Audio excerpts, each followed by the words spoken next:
having a life scholarship and being able to afford to go to college made me feel inspired to go. When I got a life scholarship, it was such a relief.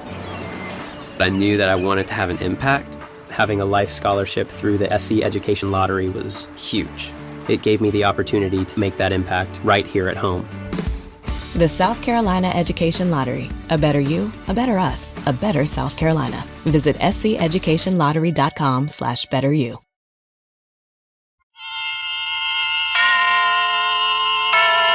Autolite and its 96,000 dealers present Suspense. Tonight, Autolite brings you the story of a woman who finds a letter warning of death and has only 3 hours to deliver it. A transcribed tale we call The Death Parade, starring Miss Agnes Moorehead.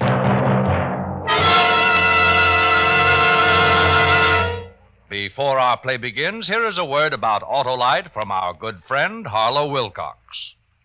Hi, Harlow. You got the time? Always have the time to discuss those great ignition-engineered Autolite spark plugs, Hap. No, the time of day. Day or night, those matchless marvels designed by Autolite ignition engineers are magic for merry motoring. Harlow, I'd like to know what time it is. 10 to 1. 10 to 1? Yeah. 10 to 1 that when you replace worn-out spark plugs in your car with ignition-engineered Autolite spark plugs, you'll get smoother performance, quick starts, gas savings. Oh, 3 o'clock. Then your watch is working. With all the precision of Autolite spark plugs, Hap. Why, they're designed by the same Autolite engineers who designed the complete ignition system for many leading makes of our finest cars. And that's why Autolite spark plugs are world famous for quality and dependability. And now, with the Death Parade and the performance of Miss Agnes Moorehead, Autolite hopes once again to keep you in suspense. Some parade, huh? I'll say. Something about a parade. Yeah, you can say that again. Well, I guess it's all over. Sure has been a nice day for it. Yeah. Not a cloud in the... Hey, look. Up there on the roof. Where? The Benson building. Hey, look out! Look out! She's gonna fall! She's gonna fall! Go back! Go back! No! No, don't!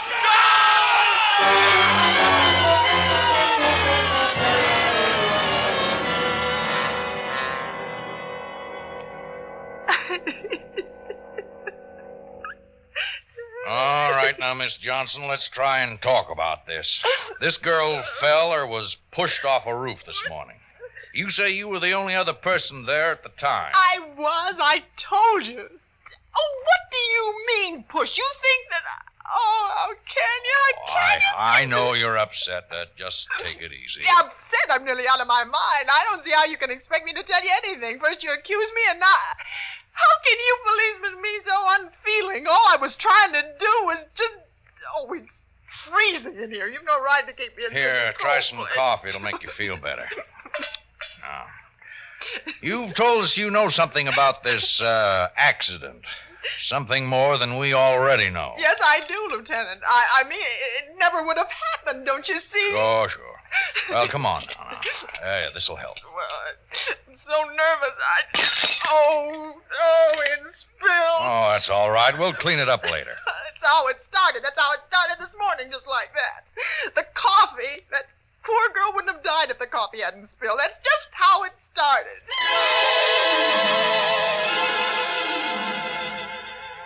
My name's Ellen Johnson. Oh, I told you that. I work at the Farnsworth Chemical Plant. For 12 years I've been there and never missed an hour of work. That is, until today. It was so unnecessary. That horrible, rude little man, he was the one. I'm very precise about my daily habits, very. When you live alone, you arrange things that way. In the morning, I get up and allow myself time to take coffee and toast at the cafe on the corner. I've always disliked cooking in the morning. I leave the cafe at 8:15 precisely in order to be at my desk exactly at 9. Well, this morning it was the same. It was just the same, except that horrible man. He was just awful. As I sat at the counter, I could feel him there. He was 2 seats away. thin and dark, making a nasty noise as he drank his coffee. It was all his fault. Are you going to see the parade this afternoon, miss? But I'm afraid I'll be working. Too bad. Should be good for business. I imagine so. Anything else? No, thank you. Hey, you. 25. Mm-hmm. Coffee and toast, right? Yeah, that's right. Hey, you. Thanks. Pass the sugar, will Good you? morning. See you tomorrow. Hey, what's the matter? I asked for the sugar. You can't pass it? I beg your pardon. Yeah, sure. Oh, why, look at that. You deliberately spilled that coffee all over my... Oh, gee, ain't that a Oh, shame? What a you. clumsy. Gee, am I sorry?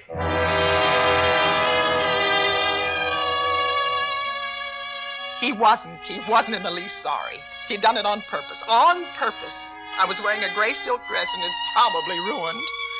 And he just stood there and wiped at the stain with his napkin, smiling at his dirty, crooked teeth. I pushed him away and I walked out. I knew I was going to be late because I had to change, so I went home again. Well, if I hadn't gone home, this awful thing might never have happened.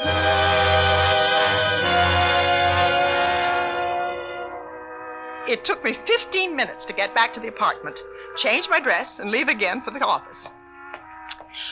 Well, I'd walked 3 blocks when I saw the letter. It was lying on the pavement in front of an apartment house. It was unsealed and addressed simply to Miss Sheila Mannix. No house number or street.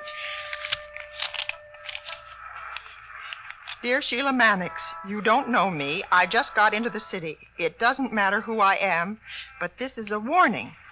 Believe me, you better take notice. Jack's got it in for you. I stopped reading. There was some more, but I didn't want to go on. It frightened me a little, and, well, I'm not one to pry into other people's business, but this wasn't prying, really. It wasn't. The letter was important. Whoever had written it must have forgotten to put the address on it, and it had fallen out of their pocket. Well, I made up my mind then I would go into the apartment house. It was possible that the writer lived there, and on his way out had dropped it. Janitor. That was janitor. Oh, janitor. Yes, here.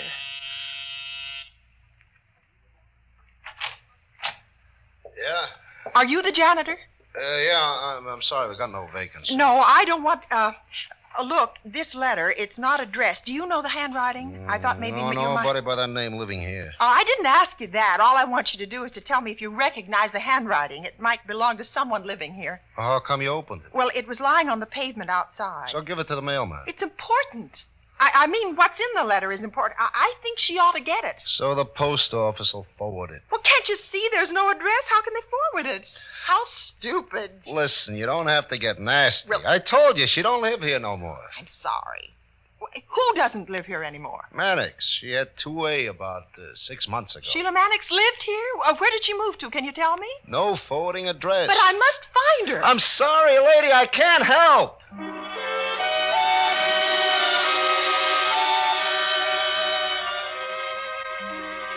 Then I thought of the police. I should have told them about the letter, but I didn't.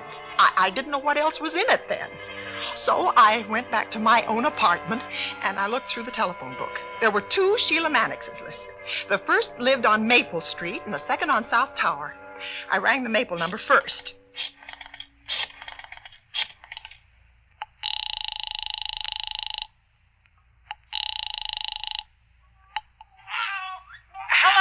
Hello? Is this Miss Sheila Mannix speaking? Mrs. Sheila Mannix, who's this? My name is Ellen Johnson, and I found a letter this morning addressed to Sheila Mannix. Oh, Joe. I thought it was important, and I wanted to make sure it got to the right party. That's all right. Who's it from? Well, that's it. I don't know. Well, why don't you open it? Well, I have, but I only read a few lines. Oh. Do you know someone named Jack?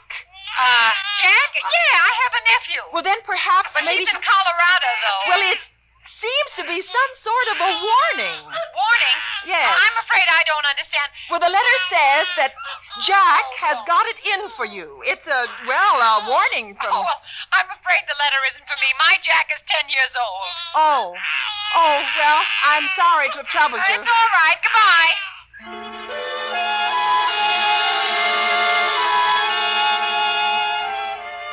As I hung up, I looked at my watch. It was 9 o'clock. There was my job, but I just had... The second Sheila Mannix listed in the directory lived on South Tower. I dialed the number, and I waited.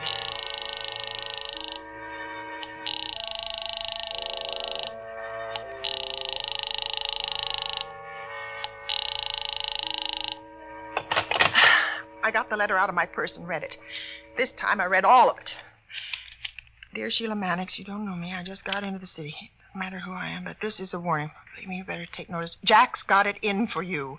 He was drunk one night and told me about it. Somebody you knew pretty well died last year. He didn't fall off that building. He was pushed, and Jack did it. He said he was going to get you, too. I would have told the police, but they'd start to get nosy about me. Jack's on his way here, and from the way he talks, he better not find you around. He talked crazy about a parade, the corner of Main and Thomas, and 12 o'clock.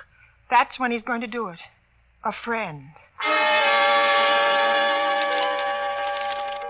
I sat there holding a piece of paper that carried a death warning for a woman I'd never seen, and I knew where and when she was going to be killed.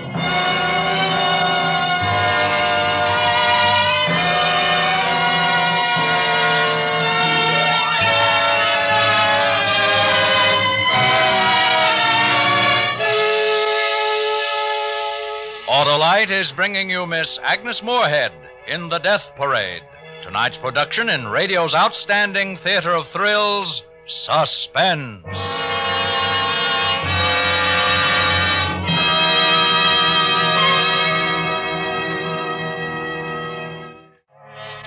The second Sheila Mannix's address was 317 South Tower Street. I got my car out, and I drove there. It must have been nearly 9:45 when I drew up outside. It was an old rooming house.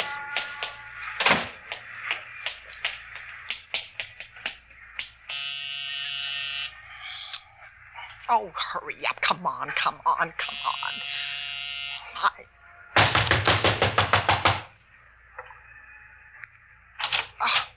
What do you want? I'm very sorry to trouble you. Is your name... You'll have to talk louder. I can't hear you. I'm sorry. I wonder if you could tell me, is your name Sheila Mannix? No, it's not. But the phone book has a Sheila Mannix listed at this address. Oh, it's her phone. She pays for it. Oh. I never have no cause to use it. She does live here, then? Yes, she has a room upstairs.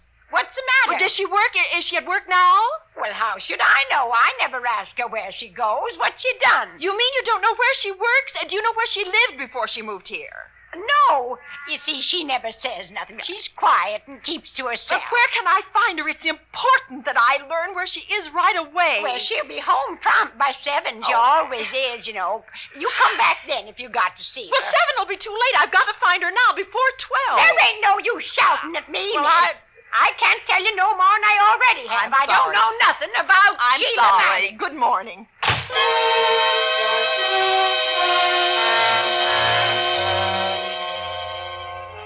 Now, I knew that I'd wasted far too much time. I had to call the police. There was a drugstore on the corner, and I ran down the block to it.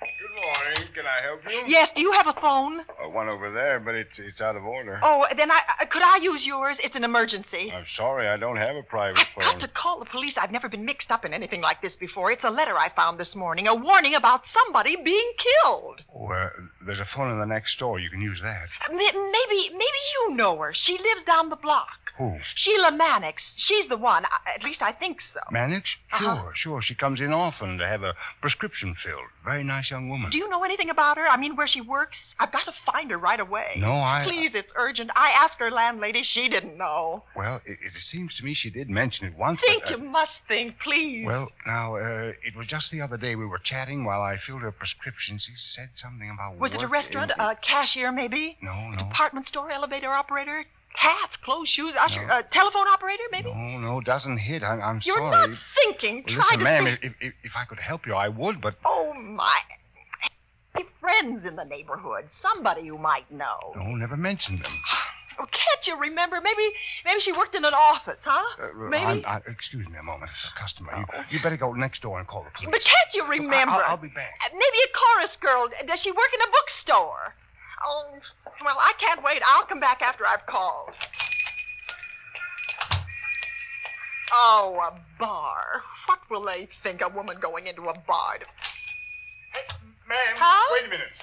Look, I remember. Oh. You said bookstore. It's a book company. Simmons Book and Stationery Corporation. Oh, That was thank it. you, Simmons thank Book and Stationery Corporation. Thank you. It's on Main. Yes, I know the place. Thank you very much.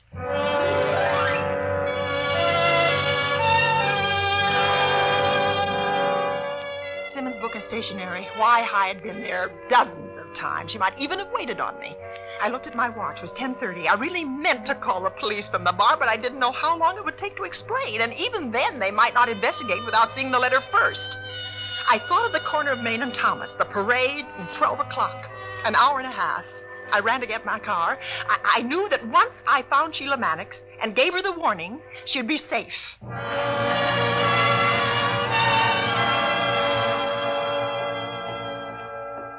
Good morning. May I help you? Yes, please. I'd like to speak to Miss Mannix, Miss Sheila Mannix. I understand that she works here. Yes, of course. Is there anything I can help you with? No, thank you. It's personal. Oh, yes. 1 minute, please. Oh, I'd found her, and it was going to be all right now. While I waited, I looked at the books lining the walls. I was standing in front of the mystery section. Do you know the first title that caught my eye was Time for a Murder? I'm very sorry, ma'am, but one of the other girls tells me that Miss Mannix had an appointment. She's not here. I'm sorry. Now, perhaps I... But where did she go? Let me talk to the girl. Well, I think to the doctor. What doctor? Where? When did she leave? Well, if you'll wait here, I'll find out for you.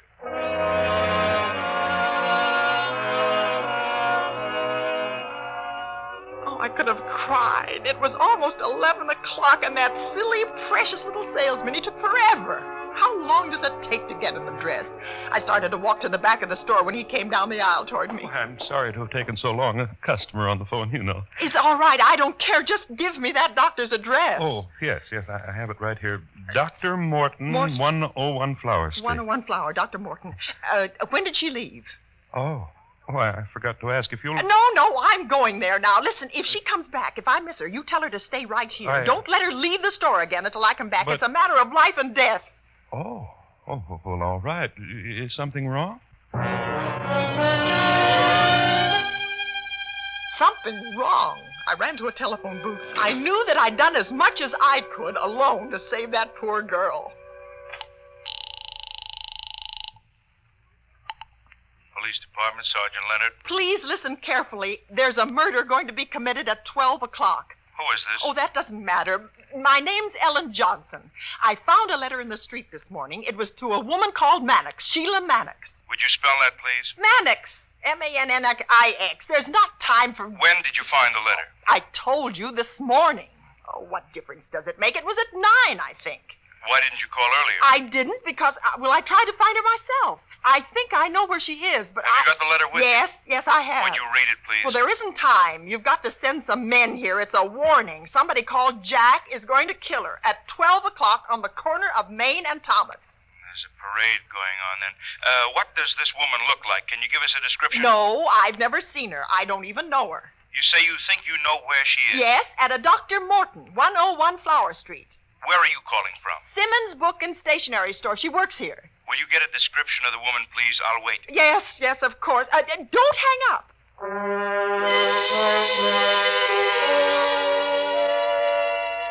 I found the young man again, and he told me what Sheila Mannix looked like.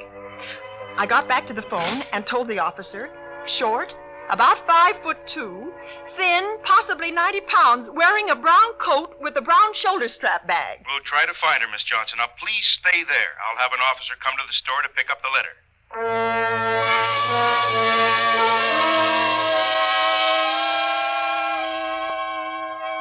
I put the receiver on the hook and sat in the booth. I was shaking, and my hands were wringing wet. It was 11:20. Somewhere outside, I heard a band playing. The parade must have started. I stayed in the shop, and the minutes passed 11:30, 25 to 12. At 20 minutes to, I just couldn't stand it any longer. The waiting, the awful waiting. I had to do something. I called Sheila Mannix's house again. There was just that chance, that slight chance. Maybe she went home after the doctor. Maybe she's there. 2 more. Oh, wait. No, 3. Let it go 3 more. Oh, be there. You must. You've just got to be. Hello? Miss Mannix? Miss Mannix, you'll never know. Listen, you don't know me, but You have to speak louder. I can't hear a thing on this thing. Who is this? Is this Miss Mannix? Miss Mannix ain't here. This is the landlady. Oh, my. I'm cleaning up.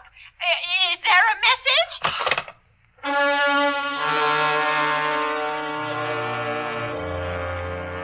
I couldn't stay in that store any longer, so I gave the letter to the salesman and told him to give it to the police when they arrived. It was 11:45.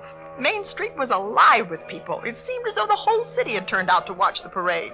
I pushed my way along the street towards the intersection. I just couldn't have stayed away if it were my own life depending on it. The crowd was so thick that it was impossible to see anything from the street, and I just had to see. Then I thought of the Benson building and the roof. If I was up on the roof, I could see everything that happened on that corner. It was 11:55 when I got in the elevator and took it up to the 19th floor. I had to walk to the roof, and I could hardly breathe as I opened the door and stepped out into the bright sun. Instinctively, I knew that this was the building. The same building that the man in the letter had been pushed from last year. For a minute, I didn't see anyone. And then, at the corner, standing near the edge, looking down, I saw her. A short woman, quite thin, dressed in a brown coat with a shoulder strap bag. Miss Mannix. You are Miss Mannix, aren't you? I've been looking for you. It's about a man called Jack. He's looking... Oh, it's all right. It's all right. Don't be frightened. Don't be frightened. Don't move back. Don't. The edge. Don't. What's the matter? Get away from there. No, you... No!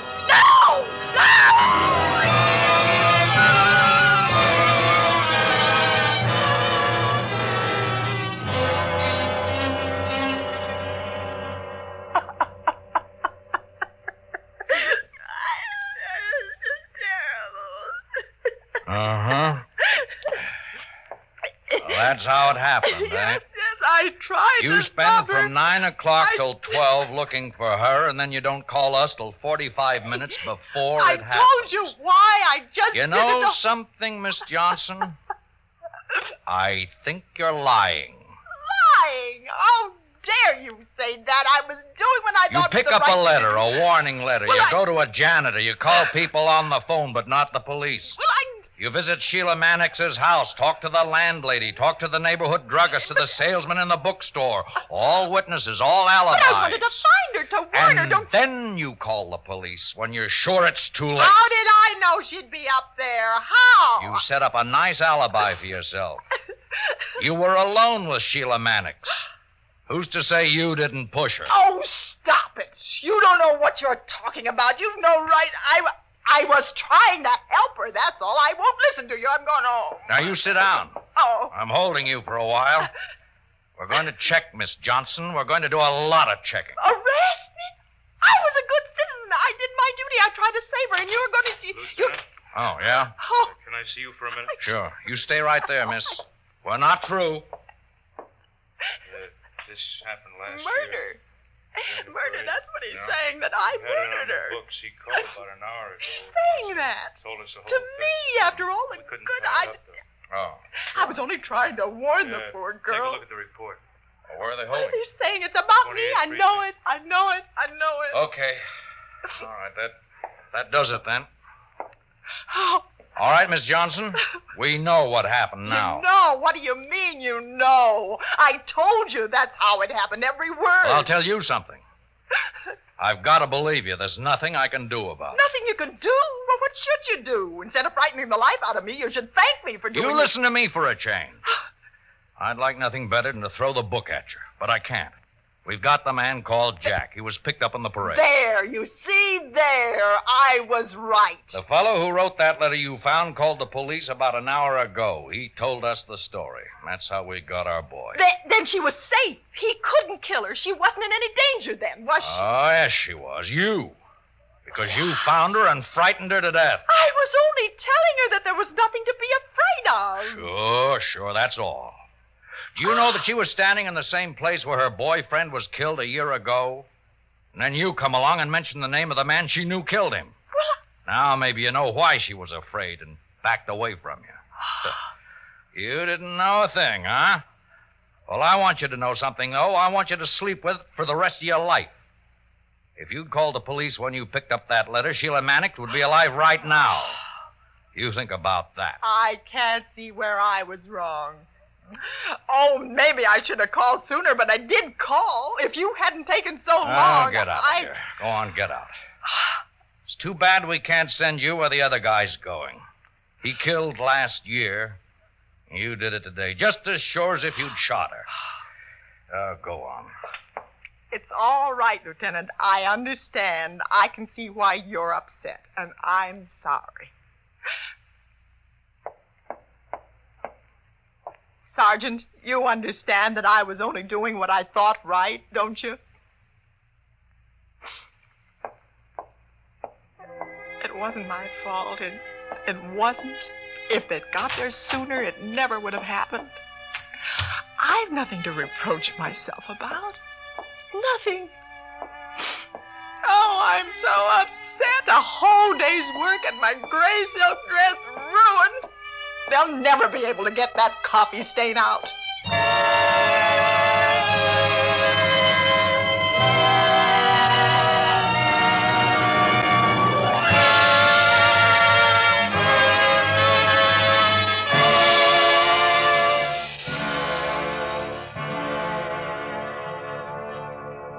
Suspense, presented by Autolite. Tonight's star, Miss Agnes Moorehead. Backward, turn backward, O time in your flight, and give us a minute to talk Autolite. That's a good idea, Hap, but it would take us hours to tell about the more than 400 fine products made by Autolite for cars, trucks, planes, and boats in 28 plants from coast to coast. These include complete electrical systems used as original equipment on many leading makes of cars. Electric windshield wipers, starting motors, wire and cable, voltage regulators, coils, distributors, generators. All engineered to fit together perfectly, work together perfectly as a part of the Autolite team. So, friends, don't accept electrical parts supposed to be as good. Ask for and insist on Autolite, original factory parts, at your neighborhood service station, car dealer, garage, or repair shop. And remember, you're always right with Autolite.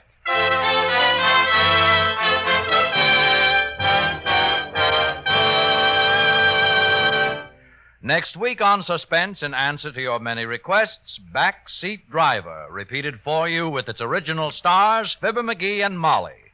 And during the month of March, you will hear Mr. William Bendix, Mr. Ronald Coleman, and Mr. Jack Carson, all on Suspense. Suspense is produced and directed by Elliott Lewis, with music composed by Lucien Morawek and conducted by Lud Gluskin. Portions of this program were transcribed. Tonight's cast included Joseph Kearns, Jack Crucian, Byron Kane, Shimon Ruskin, Jerry Hausner, Lou Krugman, Jeanette Nolan, Jay Novello, and Lou Merrill. For some interesting backstage pictures of Agnes Moorehead rehearsing for today's suspense play, see the current issue of Quick magazine. The Death Parade was written by Shirley Gordon and adapted for suspense by Anthony Ellis. Agnes Moorehead is currently on tour with Charles Lawton, Charles Boyer, and Sir Cedric Hardwick in the drama quartet presentation of Man and Superman. And remember, next week on Suspense, Fibber McGee and Molly in Backseat Driver.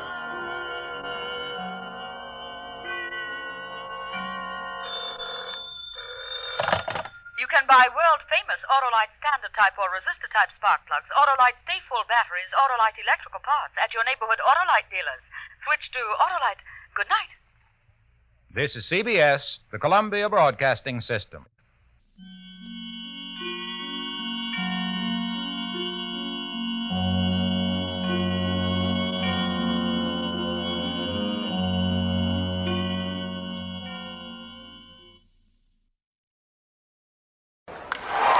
Breaking news from the stadium tonight as an anonymous fan foot the bill for 55,000 hot dogs, bringing that sweet tubed meat to everyone in attendance. Free dogs! Yeah! 55,000 hot dogs? What does that even cost? While the identity of this Frankfurter philanthropist remains anonymous, their all-beefy generosity will go down in history. The new Mega Millions. More to win means more to give. How you spend it is up to you. For game odds and details, visit SCEducationLottery.com.